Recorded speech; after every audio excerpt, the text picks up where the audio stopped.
പ്രധാനമന്ത്രി നരേന്ദ്രമോദിക്ക് G7 ഉച്ചകോടിയിലേക്ക് ക്ഷണം. സന്തോഷമുണ്ടെന്നും പങ്കെടുക്കുമെന്നും പ്രധാനമന്ത്രി. കനേഡിയൻ പ്രധാനമന്ത്രിയുടെ ക്ഷണം ഇരു രാജ്യങ്ങളും തമ്മിലെ നയതന്ത്ര ബന്ധം മോശമായിരിക്കെ ഉച്ചകോടിക്കിടെ പ്രധാനമന്ത്രി അമേരിക്കൻ പ്രസിഡന്റ് ഡൊണാൾഡ് ട്രംപുമായി കൂടിക്കാഴ്ച നടത്താനും സാധ്യത.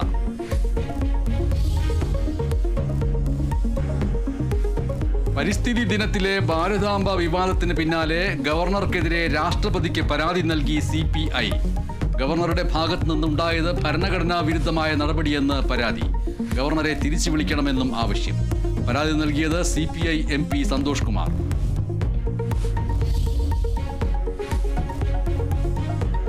ബംഗളൂരുവിൽ IPL വിജയാഘോഷത്തിനിടെയുണ്ടായ ദുരന്തത്തിൽ നടപടി. മുഖ്യമന്ത്രി സിദ്ധരാമയ്യയുടെ രാഷ്ട്രീയകാര്യ സെക്രട്ടറിയെയും കർണാടക ഇന്റലിജൻസ് ADGPയെയും മാറ്റി.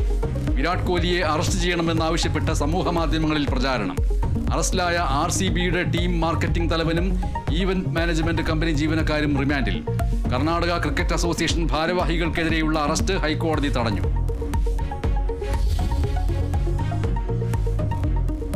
കോഴിക്കോട്ട് ലൈംഗിക വാണിഭ കേന്ദ്രത്തിൽ പോലീസ് റെയ്ഡ്. 6 സ്ത്രീകൾ ഉൾപ്പെടെ 9 പേർ അറസ്റ്റിൽ. അറസ്റ്റിലായവരിൽ 2 പേർ ഇടപാടുകാരെന്ന് പോലീസ്. റെയ്ഡ് മലാപ്പറമ്പ് ഈയടിപ്പാടി അപ്പാർട്ട്മെന്റിൽ. സംഭവത്തെക്കുറിച്ച് അറിയില്ല എന്ന അപ്പാർട്ട്മെന്റ് ഉടമസ്ഥൻ. ബഹ്റൈൻ ഫുട്ബോൾ ടീമിന്റെ ഫിസിയോതെറാപ്പിസ്റ്റാണ് അങ്ങേരുടെ പിന്നെ ഇതിലുള്ള ലോകവും ഫിസിയോതെറാപ്പിസ്റ്റാണ്. ആര് സമീപിച്ചതിനെക്കാട്ടും നല്ല പ്രപ്പോസൽ വരുന്നതാണ്. പിന്നെ വിശ്വസനീയമായി തോന്നിയത് കൊണ്ട് ഫാമിലിയാണ്.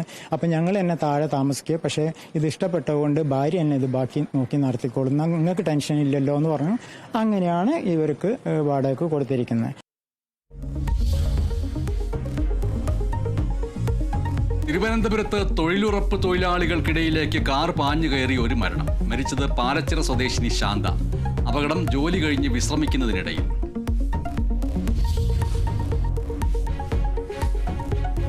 ജമ്മു കശ്മീരിലെ വികസനം മുടക്കാൻ വരുന്നവർ ആദ്യം തന്നെ നേരിടണമെന്ന് പ്രധാനമന്ത്രി നരേന്ദ്രമോദി. नरेंद्र मोदी का वायदा है, मैं यहां विकास को रुकने नहीं दूंगा. ലോകത്തെ ഏറ്റവും ഉയരം കൂടിയ റെയിൽവേ പാലം ജമ്മു കാശ്മീരിലെ ചനാബിൽ പ്രധാനമന്ത്രി ഉദ്ഘാടനം ചെയ്തു.